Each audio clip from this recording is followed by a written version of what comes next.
I want you to just imagine this for a second.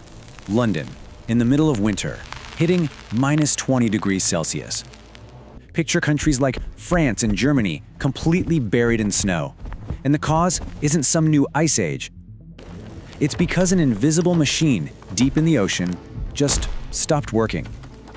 And this machine, well, it has a name. It's called the AMOC, the Atlantic Meridional Overturning Circulation. And for thousands of years, it's been the quiet, unseen force regulating everything from temperatures to rainfall all across the globe. Welcome to the Twisted Plots, where we examine the forces shaping our world that rarely make headlines, the mechanisms beneath the narrative, the systems we depend on without ever seeing. Today, we're talking about something huge, something absolutely critical to our planet's climate. It's a system deep in the ocean, and scientists are saying it's getting dangerously close to collapse.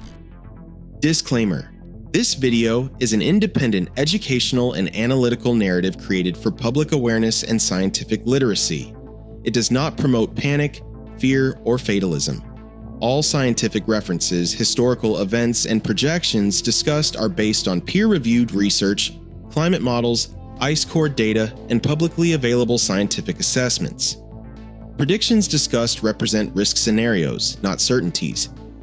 The purpose of this video is to explain systemic climate processes, not to assign blame to any individual, country, or institution.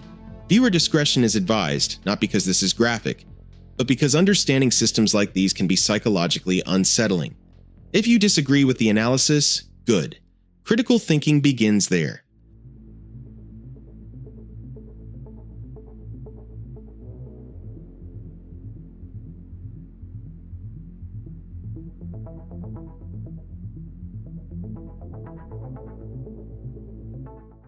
So what is this thing?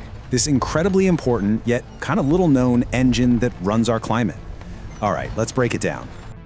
Okay, so that full name, Atlantic Meridional Overturning Circulation, it's a mouthful, right? But its job is actually pretty simple. Think of it like the planet's circulatory system. It moves warm water north, which stops the equator from getting way too hot, and then it sends cold water back south, which keeps the poles from freezing completely solid. Really, the best way to picture this whole massive system is to think of it as a giant, powerful conveyor belt, one that's constantly moving heat around the planet, keeping everything in balance. So here's how that conveyor belt works. It's a four-step cycle. First, warm water flows north from the tropics. As it gets near Europe, it releases its heat, which is what keeps the continent so mild. Then, up in the Arctic, that water gets really cold and salty, making it super dense, so it sinks deep into the ocean. And that sinking motion, that's the real engine of the whole thing. It literally pulls more warm water up from the south behind it. It's a cycle that's been running on repeat for thousands of years. This quote just nails it, doesn't it? It perfectly captures this delicate balance we all depend on. For as long as that belt is running smoothly, our climate is stable, it's predictable. But for the first time in a very, very long time, that stability is no longer guaranteed. Because that stability is now under threat. The engine is starting to sputter. So what on Earth could be powerful enough to mess with a system this big? Well, here's the critical piece of the puzzle. The entire system has an on-off switch. The engine runs on cold, dense, salty water. That's what makes it sink. But if you start pouring fresh water into the mix, you dilute the salt.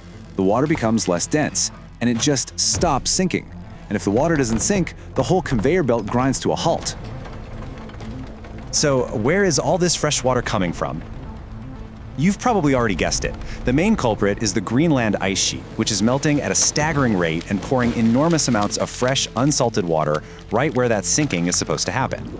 And listen, we're not talking about a small leak here. Scientists have measured this, and we are talking about trillions of tons of ice melting into the ocean. It's completely disrupting the ocean's salt balance at a rate that is, frankly, alarming. And this isn't some theory about the future. This is happening right now. Direct measurements have confirmed that the AMOC is already at its weakest point in more than 1,000 years. It's estimated to have slowed down by about 15% just since the middle of the 20th century. You know, this might sound like something from a sci-fi movie, but it's not just a theory. Earth's own history has a pretty dramatic and pretty scary story about what happens when you push this system too far. So let's rewind about 12,900 years. The planet was warming up, coming out of the last big ice age. And then, all of a sudden, something slammed on the brakes and threw that warming into reverse. It triggered a mini ice age that lasted for over 1,000 years. The Younger Dryas. The Younger Dryas was an abrupt climatic event occurring approximately 12,900 years ago, where the Earth, which was gradually emerging from an ice age, suddenly reverted to severe cold conditions. And here's the really wild part. When scientists looked at ice cores from that time, they realized the cooling wasn't slow. The climate didn't just drift, it flipped. The temperatures plummeted, and it happened incredibly fast. We're talking within just a few decades. This drastic shift occurred rapidly, within just a few decades, causing temperatures in Europe and the North Atlantic to plummet and ice to return to regions where vegetation had begun to grow. This period lasted for roughly 1,200 years before the climate warmed again. But where did the fresh water come from? As the Ice Age was ending, a massive ice sheet over North America, known as the Laurentide Ice Sheet, melted and released a vast amount of fresh water into the Atlantic Ocean. This influx of fresh water disrupted the ocean's salt balance. Because fresh water is lighter than salt water, it stopped sinking in the North Atlantic. And we know what happened next. The change was so severe that human groups who had begun farming were forced to revert to a hunter-gatherer lifestyle to survive. Why are we talking about this ancient history lesson? Because this is what has scientists so worried. The pattern we see right now, the rapid melting of ice, the flood of fresh water into the North Atlantic, it mirrors the exact conditions that we know triggered that last collapse. Could it repeat? According to the sources, yes, a similar event could happen again, and current conditions bear a dangerous resemblance to those preceding the Younger Dryas. Today, the ice sheet on Greenland is melting rapidly, dumping billions of tons of fresh water into the North Atlantic every year. This fresh water is once again reducing the salinity and density of the water, making it harder for it to sink. Direct measurements show the AMOC is currently at its weakest state in at least 1,000 years. Climate systems do not always change gradually. They have tipping points where a system can suddenly destabilize once a threshold is crossed, much like a glass overflowing after one final drop is added. Now, it's so important to get this next part. This isn't just a problem for Europe or the North Atlantic. A shutdown of the AMOC would trigger a massive domino effect that would be felt all over the world.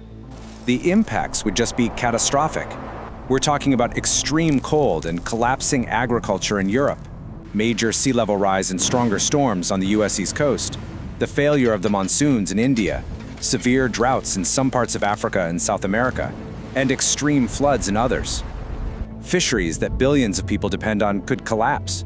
The list just goes on and on. But the greatest danger here isn't just about things getting cooler or warmer. It's about instability. Think about it. Our entire global civilization, our farms, our cities, our supply chains, all of it is built on the assumption of a relatively stable and predictable climate. The collapse of the AMOC just shatters that foundation. And that brings us to the final and most critical part of all this. We are getting dangerously close to a threshold, a tipping point, a point of no return. So here's the bottom line. The science is clear, the system is losing its stability. We might have already passed the point where we can stop a collapse from happening entirely, but we can still influence how fast it happens. Our only real option now is to slow the process down by doing everything we can to limit global warming. And that really leaves us with the fundamental question we all have to face now. The planet's largest and most important climate system is sending us these incredibly clear warning signs. Are we just too late to listen? Because the thing about the ocean is it has a very long memory. The changes that we're locking in today are going to be felt for generations, for centuries to come. Its warnings might seem quiet now, but its consequences will be anything but. So, does it end with this? You wish? Beyond temperature and rain and agriculture, the physical movement of the water itself poses a threat. Currently, the AMOC's flow pulls water away from the east coast of North America, If the circulation stops, the water will relax and pile up against the shore. Coastal cities like New York, Boston, and Miami would see sea level rise accelerate far beyond global averages, not by centimeters, but by nearly a meter.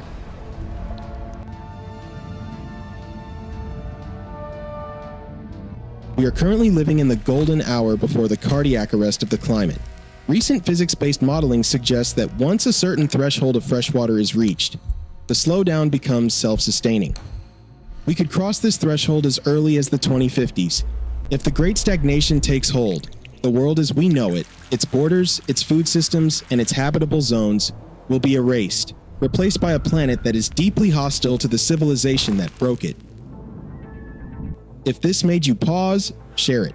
If it unsettled you, good. Awareness always begins there. This isn't a story about doom, and it isn't a call to panic. It's a reminder that the most powerful forces shaping our future don't shout. They operate silently, Taukni, until they don't. We're not here to tell you what to believe. We're here to make sure you stop believing blindly. Ask questions, because our chosen leaders are not asking it, nor do they care about them. Question timelines, question reassurance, question systems that assume stability is permanent. Because collapse rarely looks dramatic at first, it looks like normal, slowly failing.